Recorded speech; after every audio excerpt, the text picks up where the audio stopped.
Hi, Brian Crombie here. I just wanted to give you a little quick update on my week this week on the Brian Crombie Radio Hour on Saga 960 AM. On Monday, I had an adorable couple called The Lost Two, and they've been traveling the world, posting Instagram Reels and TikTok, and paying for it by being a social influencer. And you can catch their show on YouTube under the Brian Crombie Hour, or on my Facebook, or on my website, briancrombie.com. Also, podcasts are available on Apple Podcasts, on Spotify, and on my website, briancrombie.com. I also did a rant on the current government lockdowns, and if you get a chance, check it out. Available in all those similar spots. On Tuesday, I interviewed the CEO of Hunter Milbourne, a guy by the name of Hunter Milbourne, who's renowned as the condo king in Toronto, and he's commented for a long period of time about how people are going to change their living, what their desires are, what they want in living space, and we talked specifically about condominiums, multifamily residential, and how it's going to change and where it's going to change, downtown versus suburbs, exurbs, etc. And it's really quite an interesting conversation for anyone involved in politics or real estate development, etc. Check that out. Hunter Milbourne, again, on my Facebook, on YouTube under the Brian Crombie Radio Hour, on Apple Podcasts, etc.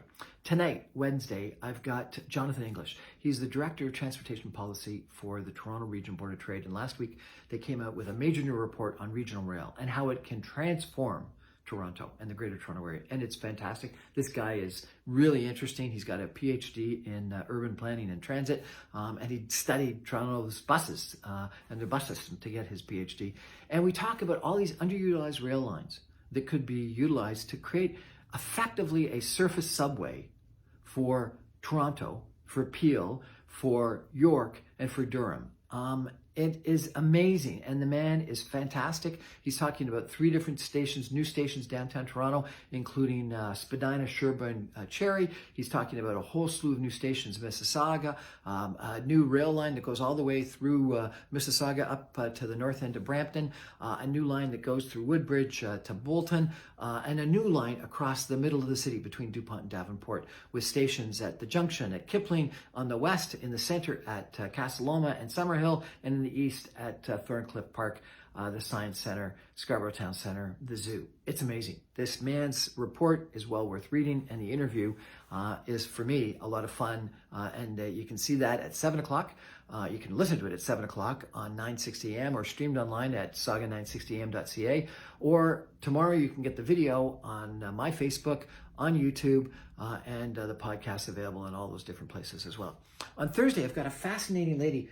Her name is Maria Solanco Estrada, and she talks about the challenges of caste systems from India that have been continued in North America, and how it's almost as bad as racism, and the challenges that she has had, and a book that she has written on how the caste system is akin to racism, and how it's inappropriate and how it's held people back. And it's really, I think, an interesting conversation.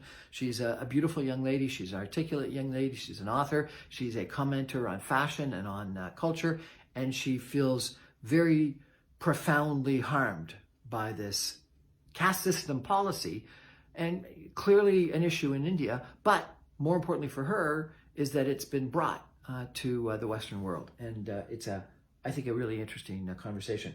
On Friday, I've got 3 really wonderful people that are the owners of different dance studios in Toronto. Alan Lupian from Canadian Dance Studio, Joanne Chapman from Joanne Chapman Academy of Dance, and Boutte Dance Studio.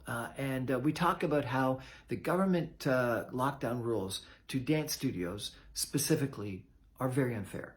And I think that some of the things that they talk about you can apply to gyms, to other types of athletic facilities, and to restaurants. But it's really interesting to hear how it's impacted them economically, how it's impacted a lot of their teachers that are contract teachers, and how it's impacted the students, and how many students take dance classes, and how they're trained to be physically distanced. Otherwise, they'd crash into each other on the dance floors. So they're trained to be physically distanced. They're very sanitary. They've instituted all the measures that you'd want to institute, and they're still closed down.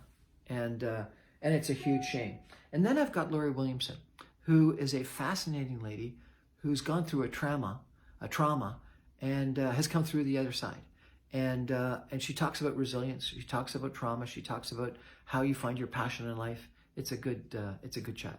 So that's my week this week, and I really encourage you to check me out if you could. Again, it's every night 9:60 a.m. or streamed online at saga960am.ca, or the next day I post all of my podcasts and videocasts on briancrombie.com, on Spotify, on Apple Podcasts, and on a couple of other different places that you can go to. Best places to start at briancrombie.com or my YouTube videos on my Brian Crombie YouTube channel. Thanks. Please check me out. It's been a lot of fun for me doing these interviews. I hope some of you get to listen to them.